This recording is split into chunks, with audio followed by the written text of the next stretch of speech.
bye. Seattle off a loss to the Bills. LA off a bye. It's Russell Wilson against Aaron Donald. Injuries plaguing the Hawks against a team Russell struggled with. A battle for the NFC West. And it's time to get you ready. Sunday NFL Countdown from the Seaport District starts right now.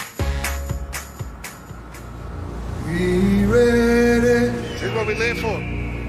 We ready. This is what y'all live for right here. We ready. Football Sundays, man. For y'all.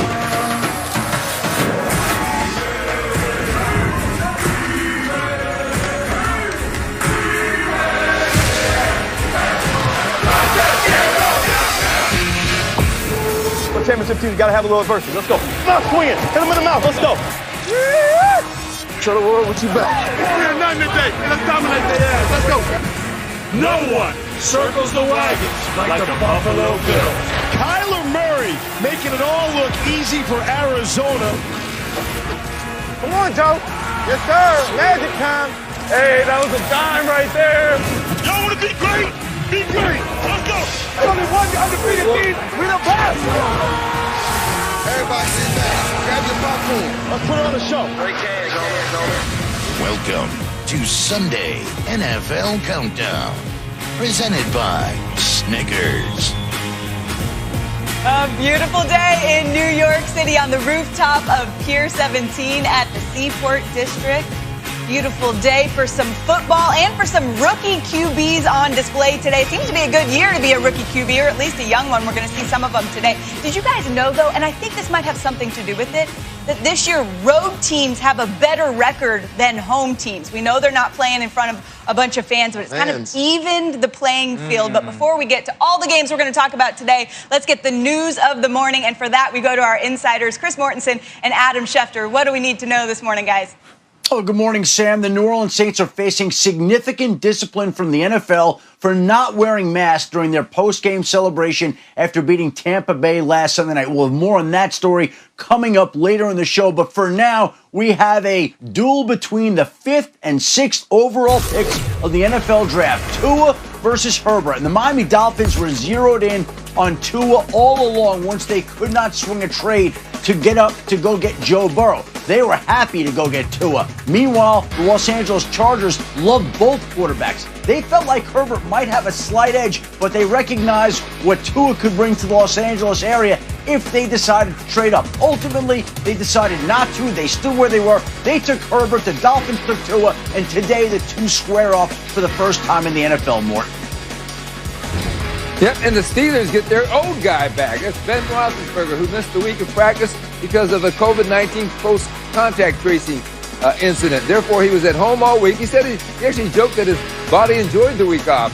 His wife Ashley gave him some homeschool assignments with their 3 kids, but he worked on the practice tablet. He did Zoom meetings. He had late-night texting with his coaches, and he is ready to go after the extended walkthrough when he returned to the team on Saturday for the game against Joe Burrow and the Bengals. Adam? And a long week for the Buccaneers got longer Saturday when they sat on the plane, had to change planes, and basically were delayed 7.5 hours going from Tampa to Charlotte for today's early game against the Panthers. The team did not get to its Charlotte area hotel until just before midnight last night. Obviously lost out on meeting time, lost out on rest time, but they have no choice but to try to rebound from the defeat that they suffered at the hands of the New Orleans Saints and the travel difficulties yesterday, Sam. Yeah, I think we can all relate to that a little bit when you've got travel issues, especially when you're already having a rough week. I know you can relate to some travel issues from last year. That's a side note. How important do you think, or how much of a factor do you think that will play today in the game for the Bucs? You know, we've all been there before. Just looking at this game, going into Carolina, 7-hour delay. It's a long time. You know, for us to be in the ritual, Sam, each and every week, and then getting thrown off our schedule for 7 hours, I can see a coach like Matt Rule. The Carolina Panthers need to come out. Their first 10, 15 scripted plays, I'm anxious to see how this offense or the defense by Carolina Panthers will come out. I know I was taught as an offensive player, you want to start fast, and maybe throw a little wrinkle in there, maybe a little no-huddle, coach. Randy, that's exactly what I would do, because you're going to sit back, tempo them. You're right. we talk about, hey, you really think they're hydrating on the plane? No. They're not thinking about that, right? Right. So to me, it's like, oh, no. Let's see, because I can tell you this. The Carolina Panthers, they don't feel sorry for you, Tampa Bay. In fact, because everybody going into this game was like, they're pretty much the sacrificial lambs because here Tampa Bay's going to be all upset and all that stuff. Well, they're going to go in there right there. You know what? Carolina, they may lock the doors on them.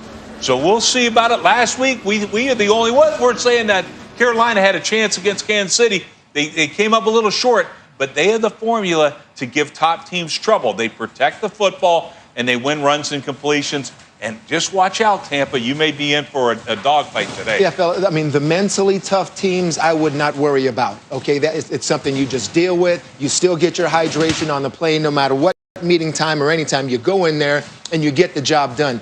I just don't know if that's the Tampa Bay Buccaneers because of the inconsistency they've shown all year long. Give up 72 points to the Saints in 2 games. All right, you had that game versus Green Bay. And I think that might have played tricks on all of us because you barely beat the Giants on Monday night. It's like, who is this team? There are highs, there are lows. Reminds me of their head coach, just the consistency and mental toughness they've got to show today. See, I think this could be a great thing for their team, though. No offseason. People talk about when they retire from football, what do they miss? They miss camaraderie. They miss hanging with the guys, being with the fellas.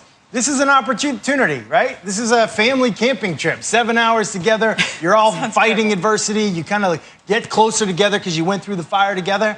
Or it's like other, camping trips. You end up hating each other by the end. that could actually happen too. But I actually think that NFL teams, this could be something that they remember and galvanizes their team just in terms of the chemistry part. They do have some new pieces on offense. Yeah, and a lot of it depends on if they're able to follow the leadership of Tom Brady in this one in terms of coming off a loss. He's 20-5 in his last 25 after a loss. We'll see if they're able to do that with some different circumstances today. Of course, more on that game later in the show. But let's get to our opening kicks. What you're most excited to see today, Randy, kick us off. Well, I'm anxious to see if the Seahawks, led by Russell Wilson, is he still in the kitchen cooking? Well, they're taking their show on the road, going to SoFi Field, going to see that man. Aaron Donald and the L.A. Rams in 12 games against the Seattle Seahawks. Aaron Donald has 12 sacks, so guess what? He's averaging 1 a game. And what we've seen from Russell Wilson in 2 losses, 7 turnovers. Russell Wilson, something got to give today. It's a big game going down in SoFi for the Seahawks and the Rams. Moss, I want to see Joey Burrow, the #1 overall pick, going up against the Pittsburgh Steelers for the first time. You saw what the Ravens did to him when they played him, 7 sacks. The Steelers are looking to plant a seed of doubt for years to come that you always got to go through us. This is our division, and we coming after you. So what can Joe Burrow do against a defense that looking to prove a point that we are the big boys in this division? Brew, that Joe Burrow is a young stud, but there's 2 of them going to be playing in the desert, man. Josh Allen against Kyler Murray. Are you kidding me? These 2 guys, you want to see a new wave, new age quarterbacks? You're going to see it in the desert. Josh Allen, Kyler Murray. I'm showing you all clips. They got the biggest arms in the league, and I'm showing you doing what? What are they doing? They're running the ball in the red zone. Watch for it today. We're going to break down this game later on specifics, and you may be surprised with some of our answers. Well, let's stick with young, talented quarterbacks. You heard Adam say it in the open. Tua at Alabama, Justin Herbert at Oregon.